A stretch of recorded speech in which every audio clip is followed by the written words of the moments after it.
कि आप जानते हैं कि दीप का अर्थ है दीपक, यानी कि दीपक का क्या कार्य है कि दीपक जहाँ जहाँ जब जलता है तो सभी प्रकार के अंधकार को दूर करता है और प्रकाश फैलाता है। इसी प्रकार ये जो तथागत का जो धर्म है, ये प्रेम का, करुणा का, मैत्री का, समानता का, सद्भावना का, ये भी एक तरह का ज्ञान है जो उन्होंने संपूर्ण विश्व को दिया हुआ है। तो इस धर्म के ज्ञान को फैलाने के लिए हमने इसका नाम रखा है धम्मदीप। तथागत बुद्ध की शिक्षाओं पर आधारित हमारा विशेष कार्यक्रम धम्मदीप प्रतिदिन प्रातः 6:30 से 7 बजे तक सिर्फ सुभारती टीवी पर। बुद्ध क्या होता है? ऐसा व्यक्ति जिसने अपने सारे जन्म मृत्यु के चक्र को पूरी तरीके से रोक लगा दी हो उस पर, ऐसा व्यक्ति बुद्ध कहलाता है।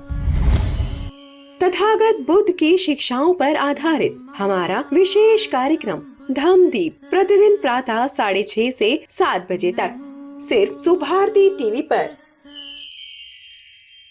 नमो तस्सा भगवतो अरहतो। नमो बुद्धाय। मैं डॉक्टर सीमा शर्मा आप सभी का इस विशेष कार्यक्रम में हार्दिक स्वागत करती हूँ। अब हम आज के इस एपिसोड में चर्चा करेंगे निर्वाण सुख चित्त विमुक्ति के 7 सप्ताहों के विषय में। इसमें सबसे पहले हम बात करेंगे निर्वाण सुख चित्त विमुक्ति के बारे में, और आज के इस एपिसोड में इस विषय पर विस्तार से चर्चा करेंगे। विषय के विशेषज्ञ के रूप में हमारे साथ हैं डॉक्टर भंते चंद्रकीर्ति जी, जिन्होंने बुद्ध दर्शन में उच्च शिक्षा प्राप्त की है तथा जिन्हें अनेक सम्मानों से अलंकृत किया गया है। इसके साथ ही आप अनेक मंचों पर बुद्धिज्म के विषय में अपने विचार रख चुके हैं। हम स्वागत करते हैं भंते डॉक्टर चंद्रकीर्ति जी का। भंते जी, आपका बहुत बहुत स्वागत है। नमो तस्सा भगवतो अरहतो सम्मा सम्बुद्धस्सा। नमो तस्सा भगवतो अरहतो सम्मा सम्बुद्धस्सा। नमो तस्सा भगवतो अरहतो सम्मा सम्बुद्धस्सा। भंते जी, कार्यक्रम देखने के उपरांत हमारे अनेक दर्शकों ने जिज्ञासाएं अपने प्रश्न के रूप में भेजी हैं, और इसी क्रम में मेरा पहला प्रश्न आपसे है। शाक्यों और कोलियों के मध्य रोहिणी नदी के पानी को लेकर जो विवाद हुआ था, उससे संबंधित कई दर्शकों ने अपनी जिज्ञासाएं हमें प्रश्न के रूप में भेजी हैं। ये क्या प्रकरण था, कृपया हमारे दर्शकों को बताइए। बहुत बहुत धन्यवाद डॉक्टर सीमा मैडम। आपने बड़े दर्शकों के जो भी सवाल थे उस सवाल को आपने पूछने की कोशिश की। तो यह सवाल था आपका जो कि बहुत ही महत्वपूर्ण सवाल है। एक रोहिणी नदी जिसमें शाक्य और कोलियों के द्वारा यह पानी का इस्तेमाल किया जाता था, और एक बार ऐसा प्रसंग होता है कि शाक्यों के द्वारा वह पानी ना लिए जाने की वजह से पूरा का पूरा कोलियों ने पानी का इस्तेमाल कर लिया रोहिणी नदी का, और ऐसे समय में यह एक युद्ध का माहौल बन जाता है। तो हम देखते कि सिद्धार्थ गौतम जब 20 साल की उम्र के थे, उस समय उन्होंने शाक्य संघ की सदस्यता ग्रहण की थी, और उस संघ का एक नियम था कि सभी बातों को उन्हें स्वीकार करना है जो भी सभासद या सदस्य बनाए गए हैं। तो एक बार जो है रोहिणी नदी का जब पानी का इस्तेमाल कर लिया गया कोलियों के द्वारा, तो ऐसे परिस्थिति में शाक्यों के मन में बड़ा ही गुस्सा आया, और यह जब विवाद का जब यह वातावरण निर्माण हुआ, तब ऐसे समय में यह सभा बुलाई गई, और सभा में यह जाहिर किया गया कि हमें कोलियों के खिलाफ में युद्ध करना चाहिए। ऐसे समय में सबकी राय ली गई, लेकिन उस समय उस सभा में सिद्धार्थ गौतम भी शामिल थे। ऐसे समय में सिद्धार्थ गौतम ने कहा कि युद्ध बिल्कुल भी हमने नहीं करना चाहिए, बल्कि शांति से इसे जीतना चाहिए। लेकिन जितने भी उसके सभासद थे, अध्यक्ष थे, उन्होंने इनकी बातों को बिल्कुल भी नहीं माना। सिद्धार्थ गौतम की सोच इसमें यह थी कि वे नहीं चाहते थे कि कोई समस्या निर्माण हो, बहुत सारे लोगों की हत्याएं हो जाए, या बच्चे अनाथ बन जाए, या किसी भी प्रकार की हानि हो जाए। वो बिल्कुल भी इस विचार के नहीं थे। उन्हें लगता था कि युद्ध से हानि उत्पन्न होती है, इसलिए युद्ध नहीं करना चाहिए। लेकिन जब इनके विरोध पर सभासद में जितने भी लोग इस सभा में शामिल थे, उन्होंने कहा कि ऐसा नहीं है, हमें कोलियों के खिलाफ में युद्ध करना चाहिए। ऐसे समय में जब सिद्धार्थ गौतम ने जब उनकी बात नहीं मानी, तो ये देखा गया कि उन्हें इस संघ के नियम का उल्लंघन होने के कारण ऐसा समझा गया, और उन्हें इसे बाहर कर दिया गया। तो उसमें एक सज़ा दी गई थी सिद्धार्थ गौतम को, वो थी कि इस प्रदेश को छोड़कर दूसरे प्रदेश में जाना। तो उन्होंने वो स्वीकार कर लिया और फिर उन्होंने प्रवज्ञा ग्रहण कर लेते हैं सिद्धार्थ गौतम। तो इससे साफ जाहिर होता है कि जो रोहिणी नदी के पानी को लेकर जो युद्ध उत्पन्न हुआ था, जो समस्या उत्पन्न हुई थी, वह सिद्धार्थ गौतम बिल्कुल भी नहीं चाहते थे कि यह युद्ध होना चाहिए। और इसीलिए कोलियों के खिलाफ में शाक्यों का जो मन बना था युद्ध करने का, वो उन्होंने शुरू रखा था। लेकिन इसमें एक बात समझ में आती है कि पानी को लेकर दोनों ही वर्गों के बीच में संघर्ष छिड़ा था और सिद्धार्थ गौतम ने तब उनकी बात नहीं मानी और तब उसके बाद में उन्होंने गृह त्याग कर लिया, जिसे हम एक मानव कल्याण के लिए उन्हें गृह त्याग माना जाता है। तो यह था एक रोहिणी नदी के पानी को लेकर उत्पन्न हुई समस्या, जिससे एक बुद्ध का निर्माण हुआ आगे चलकर। तो यह एक सवाल था जो आपने डॉक्टर सीमा मैडम ने इस सवाल को जनता की जो आवाज़ थी, जनता के जो सवाल थे, उसको पूछने की कोशिश की और मैंने आप लोगों को बताने की कोशिश की है। तो बहुत बहुत धन्यवाद। भंते जी, आपका बहुत बहुत धन्यवाद। एक जो अगला प्रश्न हमारे कई दर्शकों ने जानना चाहा है वह है सिद्धार्थ तथा गौतम बुद्ध, ये दो नाम हमें देखने को मिलते हैं, इनमें क्या अंतर है और अगर इनमें अंतर है तो क्या ये किसी तरह की पदवी थी या कुछ? कृपया उत्तर दीजिए। बहुत बहुत धन्यवाद डॉक्टर सीमा जी। आपने दर्शकों के जो प्रश्न पूछे गए वो आपने मुझसे पूछने की कोशिश की है। वो प्रश्न है सिद्धार्थ गौतम और बुद्ध ये एक ही व्यक्ति का नाम है। जैसे कि हम जानते हैं कि सिद्धार्थ गौतम जो कि अपने एक माता पिता की संतान थी, शुद्धोधन राजा और महामाया की संतान थी, जिन्होंने एक सामान्य मनुष्य के रूप में जन्म लिया। और हम जानते हैं कि भारत की इस परंपरा में, संस्कृति में यह 7 दिन के बाद नामकरण किया जाता है। तो शुद्धोधन परिवार में, जो कि ये शाक्य वंश के लोग थे, इन्होंने जो बच्चा जन्मा था उसका नाम रख दिया सिद्धार्थ, सिद्ध करने वाला, सत्य जीवन जीने वाला, जिसे हम मानते हैं। तो इनका नाम था सिद्धार्थ गौतम। और फिर इनका धीरे धीरे इन्होंने पढ़ाई की, ध्यान साधना का अभ्यास किया, बड़े ही तेजस्वी और बड़े ही मेधावी थे। और इनका मन, हम जानते हैं कि संसारिक जो जीवन माना जाता है उसमें नहीं रखता था। इसलिए असित मुनि ने कहा था इनके बारे में कि यह बालक जो है जब बड़ा होगा तो ये तो चक्रवर्ती राजा बनेगा या बुद्ध बन जाएंगे, लेकिन तब मैं जीवित नहीं रहूँगा। तो इस तरह से बहुत सारे लोगों को, जो पुरोहित थे, उनको बुला करके शुद्धोधन राजा ने उनका नामकरण संस्कार किया था, नाम रख दिया सिद्धार्थ गौतम। तो इस तरह से यह बालक धीरे धीरे बड़ा होते गया और 16 वर्ष की आयु में इनकी शादी हो गई और 29 वर्ष की आयु में, जैसा कि हम जानते हैं कि इन्होंने गृह त्याग किया। तो गृह त्याग करने के बाद में 6 साल तक लगातार यह सत्य की खोज में लगे रहे और 35 वर्ष की आयु में इन्हें ज्ञान की प्राप्ति हो गई, जिसे हम निर्वाण कहते हैं। ऐसी अवस्था मनुष्य के जीवन की जहाँ पर किसी भी प्रकार की तृष्णा ना हो, किसी भी प्रकार का मोह ना हो, लालच ना हो, ऐसा जीवन हम मानते हैं कि ये निर्वाण का जीवन है। तो यह 35 वर्ष की आयु में जब इन्होंने ज्ञान की प्राप्ति कर ली तो इन्हें कहा गया और ये कहलाए सम्यक संबुद्ध। सिद्धार्थ गौतम सम्यक संबुद्ध कहलाए और तब से लेकर यह 45 वर्षों तक इन्होंने प्रचार प्रसार किया मानव के कल्याण के लिए, सुख के लिए, शांति के लिए। और 45 वर्षों तक का इनका जो जीवन है वो सम्यक संबुद्ध का जीवन है। और 35 वर्ष तक का जीवन जो है यह सिद्धार्थ गौतम का जीवन माना जाता है, अर्थात व्यक्ति यही एक ही है। लेकिन जब अवस्था बदल गई जीवन में, उन्होंने अपने जीवन को बुद्धत्व की तरफ लेकर गए, बुद्ध कहलाए। तो व्यक्ति यही है, एक ही है, लेकिन धीरे धीरे उन्होंने अपने जीवन को एक श्रेष्ठ अवस्था तक पहुँचाए और उन्होंने मानव कल्याण का जो कार्य है वो सतत गति के साथ में करने की पूरी तरह से कोशिश की।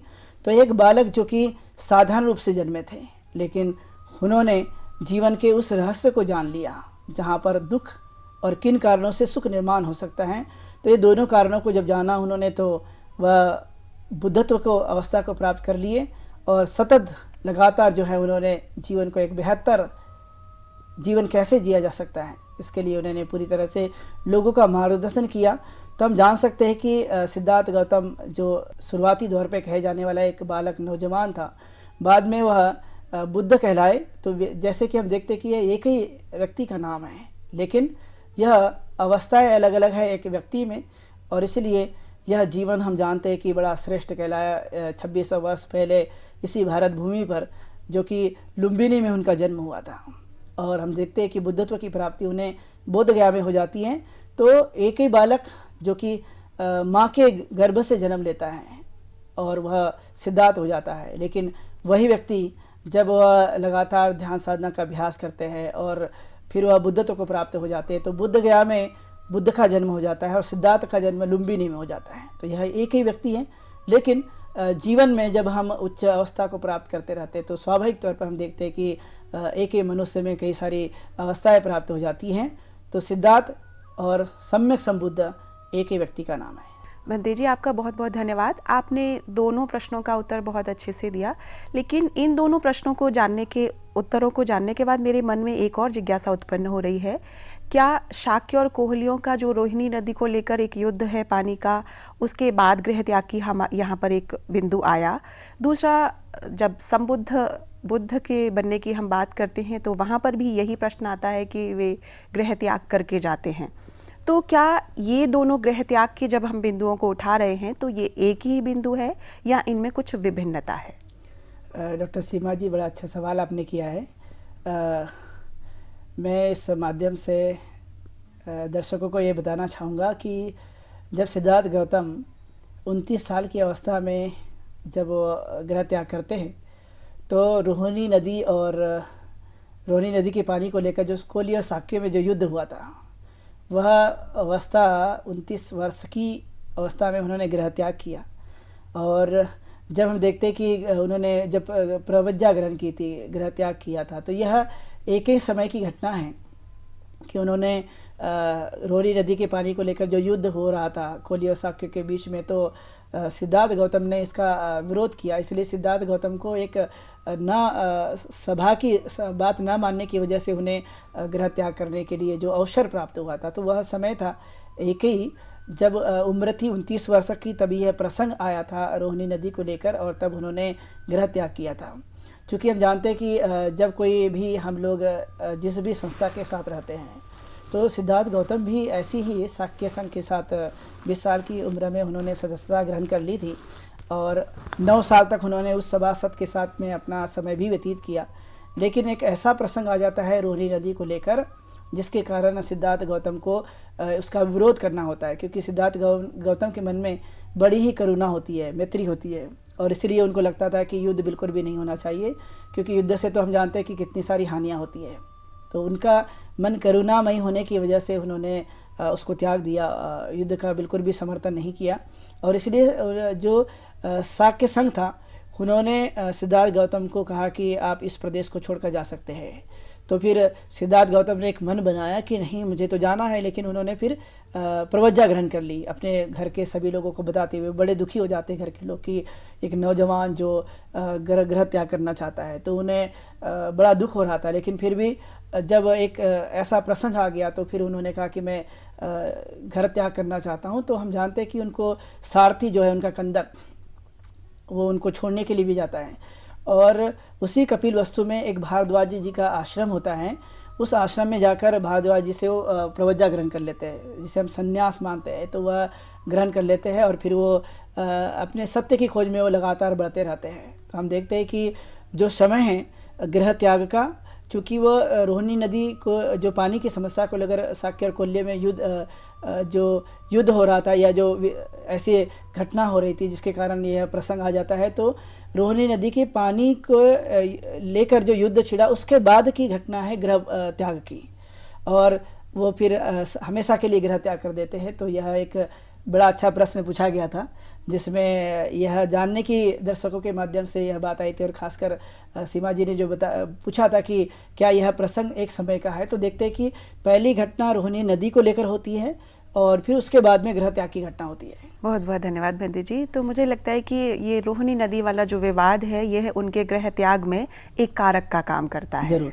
अब हम आज के अपने विषय पर आते हैं, निर्वाण सुख चित्त विमुक्ति के बारे में आप हमारे दर्शकों का मार्गदर्शन करें। बंदे जी, आपका स्वागत है। आज का जो विषय है निर्वाण सुख चित्त विमुक्ति, तो जैसे कि हम जानते हैं कि तथागत गौतम बुद्ध को सुजाता ने अपने हाथों से खीर दी थी और सिद्धार्थ गौतम ने फिर उस खीर को ग्रहण करने के बाद में ये संकल्प ले लिया था कि मैं ज्ञान की प्राप्ति करके रहूँगा। और उसके बाद फिर वो लगातार जो है वो 7 सप्ताह तक लगातार ध्यान करते हैं और ध्यान करने के बाद में फिर उन्हें ज्ञान की प्राप्ति हो जाती है। तो इस बीच में अनेक प्रकार की बाधाएं उत्पन्न होती रहती है, जैसे कि मार जिसे कहा जाता है। मार उन्हें बार बार जो है वो आक्रमण करते रहता है, जिसे हम लोभ द्वेष और मोह कहते हैं। ये बार बार उनके चित्त पर प्रभाव डालते रहता है, लेकिन फिर भी सिद्धार्थ गौतम ने इस बातों को बड़ी गहनता से उसको समझ करके उसको पूरी तरह से अपने ऊपर में किसी भी प्रकार का प्रभाव होने नहीं दिया।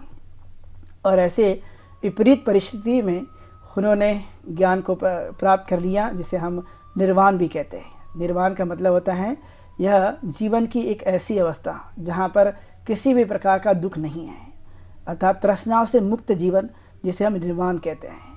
यह जीवन की परम सुख, परम शांति और यह परम ज्ञान की अवस्था कहते हैं। यह एक चित्त की एक ऐसी अवस्था जहाँ पर पूरी तरह से आनंद, प्रसन्नता और सुख होता है, और इसलिए यह एक बड़ी ही जीवन की एक उच्च अवस्था कहलाती है, जिसे हम अपने दैनिक जीवन में जीने के लिए, खुद के लिए और दूसरों के लिए भी एक कहीं ना कहीं सुख जो है वो हमारे जीवन काल में देखा जाता है। चूँकि हम जानते हैं कि खुद सिद्धार्थ गौतम सम्यक संबुद्ध ने भी ये बात कही है कि मनुष्य का जो चित्त है ये बड़ा चंचल होता है, चपल होता है, दूर दूर तक जाते रहता है। लेकिन जिस तरह से बाण बनाने वाला बाण को सीधा कर देता है, उसी तरह से बुद्धिमान आदमी भी अपने चित्त को यह ठीक कर देता है। और यही एक जीवन के चित्त की वह एक अवस्था जहाँ पर हमने लोभ देश और मोह का पूरी तरह से त्याग कर दिया है। और सिद्धार्थ गौतम भी यही चीज़ों को उन्होंने प्राप्त कर लिया, और उसके बाद में हम देखते हैं कि वो लगातार जो है वो अपने जीवन को सुखमय आनंद के साथ में व्यतीत करते रहते हैं। तो जहाँ पे चित्त जो है वह एक मनुष्य के जीवन काल में एक बड़ा महत्वपूर्ण और एक अपने जीवन को संचालित करने के लिए बड़ी महत्वपूर्ण भूमिका अदा करता है। और इसीलिए यह जब हम निर्वाण कहते हैं तो निर्वाण आपने देखा हो कि यह एक बड़ा सुखद और आनंदित अवस्था मनुष्य के जीवन काल में देखी जाती है, जो स्वयं सिद्धार्थ गौतम सम्यक संबुद्ध बनने के बाद उन्होंने प्राप्त कर ली थी।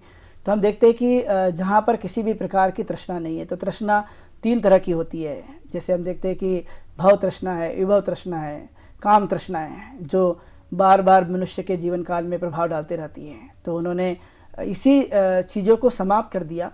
दूसरा हम देखते हैं कि जैसे आपने देखा कि आने की मनुष्य के बार बार जन्म होने की संभावना जो जहाँ पर होती है, तो उन्होंने उसी चीज़ को काट दिया है। सिद्धार्थ गौतम सम्यक संबुद्ध ने कहा कि मैंने ये बार बार जन्म लिया और बार बार जन्म लेने के बाद मैंने दुख प्राप्त किया है, लेकिन अब मैंने जीवन के इस रहस्य को जान लिया है। अब जीवन के इस रहस्य को जानने के बाद में मैंने उसे पूरी तरह से अब उसकी जड़ को ही मैंने काट दिया है। तो जहाँ पर जीवन जिसे निर्वाण का कहते हैं, तो वहाँ पर ये रागाग्नि, दोषाग्नि और मोहाग्नि पूरी तरह से बूझ जाती है, और जब ये बूझ जाती है तो वहीं पर निर्वाण प्राप्त होते रहता है। तो यह एक ऐसी अवस्था है जहाँ पर अब उस जीवन में किसी भी प्रकार का लोभ देश और मोह का बार बार जो आना है वो पूरी तरह से बंद हो जाता है। अब यहाँ पर वो रह नहीं जाता, और इसलिए ये निर्वाण जो है वो मनुष्य के लिए एक बड़ा सुखद एक अवस्था है, जहाँ पर मनुष्य अपने चित्त को बड़ा परिशुद्ध करते रहता है। वह पूरी तरह से अशुद्धियाँ जीवन से समाप्त कर देता है। और जब ये शुद्धि अवस्था प्राप्त हो जाती है तो हम देखते हैं कि ये जो चित्त है, चित्त जब इन सब चीज़ों से मुक्त हो जाता है, लोभ देश मोह से पूरी तरह से मुक्त हो जाता है, तो यहाँ पर एक निर्मल चित्त बन जाता है। तो निर्मल चित्त जहाँ पर होता है वहाँ पर सुख जो है वो मनुष्य के जीवन काल में पूरी तरह से आने की संभावना होती है। और यही एक बड़ा पवित्र जीवन जिसे हम कह सकते हैं जो मनुष्य के जीवन काल में आते रहता है, क्योंकि मन तो या जिसे हम चित्त कहते हैं यह एक ऐसा है जिसको पकड़ पाना, जिसके मनुष्य की इस गति को कैसे वो जान पा सकता है। इसलिए यह एक सुखद अवस्था जिसे हम मानते हैं जहाँ पर देखी जाती है। तो जो चित्त है वो 89 प्रकार का देखा जाता है, जहाँ पर कुशल चित्त है, अकुशल चित्त है। लेकिन जब निर्वाण प्राप्त हो जाता है तो मनुष्य के अंदर में कुशल प्रवृत्तियाँ ज़्यादा होती हैं। वह ज़्यादातर कुशल कार्य को करते रहता है, अच्छा कार्य करते रहता है। लेकिन जब अकुशल प्रवृत्तियाँ होती है तो चित्त में अनेक प्रकार के बंधन आ जाते हैं, और इस मार बंधन से वह मुक्त नहीं हो पाता। लेकिन जब हम चित्त को कुशल प्रवृत्तियों को करते रहते हैं तो आपने देखा कि जो मार है, अनेक प्रकार के ऐसे अशुद्धियाँ हैं वो जीवन काल से पूरी तरह से समाप्त हो जाती है और चित्त जो है इन मार के बंधन से मुक्त हो जाता है। सिद्धार्थ सम्यक संबुद्ध का जो चित्त है वो इन सब मार बंधनों से मुक्त हो गया था। वो लगातार कई दिनों तक उन्होंने ध्यान साधना का अभ्यास किया। प्रथम ध्यान साधना का अभ्यास किया, द्वितीय ध्यान साधना का अभ्यास किया, तृतीय ध्यान साधना का अभ्यास किया, चतुर्थ ध्यान साधना का अभ्यास उन्होंने किया। और इसके बाद करने के बाद वो खुद ही जान लेते हैं और खुद ही जानने की वजह से, जिसे हम मानते कि अतदीप भव है, उन्होंने अपना स्वयं का दीपक बना दिया या स्वयं को इनलाइटेड कर दिया। और ये इनलाइटेड करने के बाद उन्होंने अपने जीवन को एक ऐसे सुखद अवस्था तक पहुंचाने की पूरी तरह से कोशिश की। तो ये निर्वाण जो है, जिसे हम कहते हैं परम सुख है, निब्बानंग परमं सुखं, ऐसा पाली में कहा जाता है। तो ये निर्वाण जो है ये एक बड़ा सुख है मनुष्य के अपने जीवन काल में, जहाँ पर हम पूरी तरह से तृष्णाओं को त्याग कर देते हैं, जहाँ पर मन में करुणा, मैत्री और दया और प्रेम का भाव उत्पन्न हो जाता है। हर इंसान को वह अपने जैसा ही मानते रहता है, उसके चित्त की प्रवृत्तियाँ ही वह इस तरह से बन जाती है जहाँ पर वह कभी भी नकारात्मक भावना उत्पन्न नहीं होती। लगातार वह सतत सकारात्मक दृष्टिकोण को या सकारात्मक भावना को वह बार बार लाते रहते हैं। और जब वो बार बार लाते हैं तो हमने महसूस किया है कि उस भावना की वजह से स्वाभाविक तौर पे कल्याणकारी भाव उत्पन्न होते रहते हैं। इसलिए खुद तथागत गौतम बुद्ध ने कहा कि ये जो मेरा धर्म है, मैंने जिसको खोज कर निकाला है निर्वाण प्राप्ति के बाद, ये बड़ा ही कल्याणकारी है, जिसे आदि कल्याणंग, मध्य कल्याणंग, पर्युषानंग कल्याणंग कहा जाता है कि ये कल्याणकारी है। और ये कल्याणकारी धर्म जिसे मैंने पूरी तरह से एक अच्छा मार्ग खोज कर निकाला, जिसे मैं निर्वाण का मार्ग कहता हूँ। और ये निर्वाण का मार्ग ये बड़ा ही सुखकारी है। और इस संसार में जितने भी लोग रहते हैं वह इस रास्तों का अंगीकार करते हुए वह अपने चित्त को सही मार्ग पे लगा सकते हैं। आपने देखा होगा कि जब हम अपने चित्त को सही मार्ग पर लगाते हैं तो अनेक प्रकार की बाधाएं, अनेक प्रकार की कठिनाइयाँ, अनेक प्रकार के ऐसे उतार चढ़ाव जो मनुष्य के जीवन काल में आते हैं वो पूरी तरह से धीरे धीरे समाप्त होते चले जाते हैं। लेकिन यही चित्त जब हम सही मार्ग पर लगा नहीं रहता है तो आपने देखा कि वो किस तरह से उसके जीवन काल में बाधाएं उत्पन्न हो जाती है, अनेक प्रकार की समस्या निर्माण हो जाती है। तो यही समझाने की कोशिश की है कि चित्त को हम कैसे विमुक्त करें और ये चित्त को विमुक्त करने के बाद वो कैसा अच्छा बन सकता है। तो आपने देखा कि जब हम अपनी प्रवृत्तियों को, गलत प्रवृत्तियों को जब हम अपने चित्त से निकालते हैं तो आपने देखा हो कि जैसे जलाशय में मछलियाँ होती हैं और जब मछलियों को हम बाहर निकाल देते तो वो तड़पती हैं, उसी तरह से ऐसा चित्त की प्रवृत्तियाँ जब हम अपने जीवन से मार को निकालते हैं या अकुशल प्रवृत्तियों को निकालते हैं तो चित्त भी उस तरह से मछली की भांति वो तड़पता है और वह अच्छी दिशा में लगने की कोशिश करता है। इसलिए आपने देखा कि हमें यही बात समझाई जाती है कि चित्त का जो दमन है वो हमें करते रहना चाहिए। जब चित्त का हम दमन करते हैं तो स्वाभाविक तौर पर हमारी कुशल प्रवृत्तियाँ जीवन काल में आती रहती है। इसलिए सब पापस सकर्णं कहा गया कि जितने भी पाप है उसको ना करते हुए कुशलस्य उपसंपदा, मतलब कुशल कर्म का संपादन करना, उसे जीवन में बढ़ाना जितना हम बढ़ा सकते हैं। और यही कहा जाता है सचित्त परियोदपनं एतं बुद्धान शासनं, कि चित्त की हम क्या करें, बार बार शुद्धि करते रहे, बार बार उसे अच्छे मार्ग पर लगाए, चित्त को हम अच्छा बनाए रखने की कोशिश करते रहे, संयम का अभ्यास करें। तो इन प्रवृत्तियों की वजह से हम अपने जीवन को बेहतर बना पाते हैं। इसलिए तथागत गौतम बुद्ध ने यह चित्त की विमुक्ति के लिए या चित्त को कैसे हम अच्छा बना सकते हैं उसके लिए पूरा उन्होंने उपाय बताकर हमें जीवन को बेहतर मार्ग पर लाने की पूरी तरह से उन्होंने कोशिश की। उन्होंने कहा मैं खुद उदाहरण हूँ, मैं निर्वाण प्राप्त किया, मैं एक उदाहरण हूँ, लेकिन आप सभी लोग जो हैं इस रास्तों का अनुकरण करते हुए आप खुद भी इस अवस्था तक पहुँच सकते हैं। उन्होंने इस पर ज़्यादातर जोर देते हुए समझाने की कोशिश की और उन्होंने कहा कि जो चित्त प्रवृत्तियाँ हैं यह मनुष्य के कई कारणों से वह बनती रहती हैं। न जाने जीवन में कितने हम अच्छे कार्य करते रहते, कितने हम ऐसे गलत कार्य करते रहते, उसके कारण हमारा चित्त पर प्रभाव होते रहता है। लेकिन जब हम चित्त को सही मार्ग पर लगाते हैं तो यह जीवन में जब हम चित्त को सही मार्ग पर लगाते रहते हैं तो एक बात कही जाती है कि जब चित्त सही होता है तो संसार में, इस लोक में हो या परलोक में हो, कहीं पर भी व्यक्ति हो तो वह सुखद अवस्था में रहता है, वह कहीं पर भी अपने जीवन को बेहतर जी सकता है।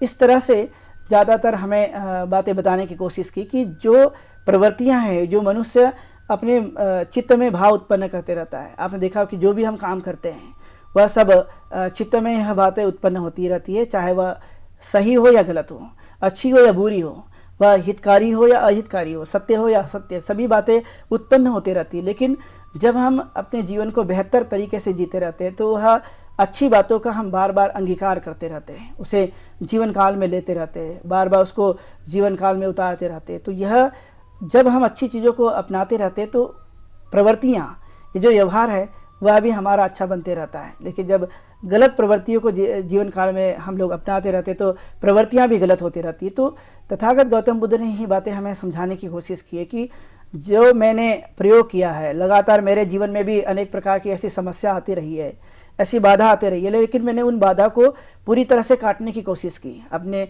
प्रज्ञा के बल पर। और जब मैंने प्रज्ञा के बल पर उसे काट दिया तो मैं पूरी तरह से अपने चित्त को ऐसे मार्ग पर खड़ा कर दिया जहाँ पर अब किसी प्रकार की कोई बाधा उत्पन्न नहीं होगी, किसी प्रकार की समस्या उत्पन्न नहीं होगी, क्योंकि मैंने अब इसको जान लिया है। अनेक बार मैंने खुद ऐसे प्रभाव को आते हुए देखा है, लेकिन अब मैं ऐसे प्रभाव को नहीं लाने देता जिससे मेरे चित्त की प्रवृत्तियाँ गलत बन जाएं।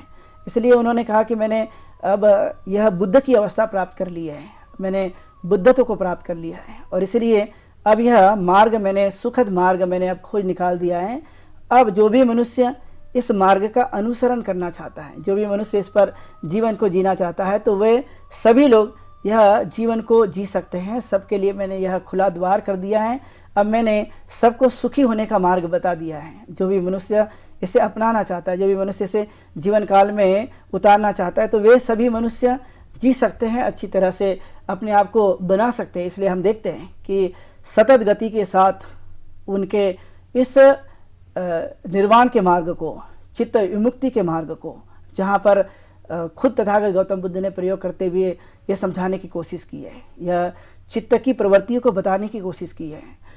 जिस तरह से हम सीलों का अभ्यास करते हैं, तो सील का अभ्यास करने के बाद स्वाभाविक है कि हमारी चित्त की प्रवृत्तियाँ ठीक तरह से वह काम करती रहती है, और जब ये ठीक तरह से काम करती है तो उन्होंने खुद कहा है कि मैंने यह सब चित्त विमुक्ति का, निर्वाण का जो मैंने मार्ग बता दिया है, जिसे वो कहते हैं यह अष्टांगिक मार्ग है, जो पंचशील है, ब्रह्म विहार है, जो मैंने आप लोगों को बता दिया है, यही ये निर्वाण प्राप्ति का मार्ग मैंने इसको जिया है। फिर वो कहते हैं कि मैंने निर्वाण कैसे प्राप्त किया, तो वो खुद कहते हैं कि मैंने अरहत पद प्राप्त कर लिया। अरहत पद का मतलब होता है कि अपने जीवन काल में अपने शत्रु को परास्त कर देना।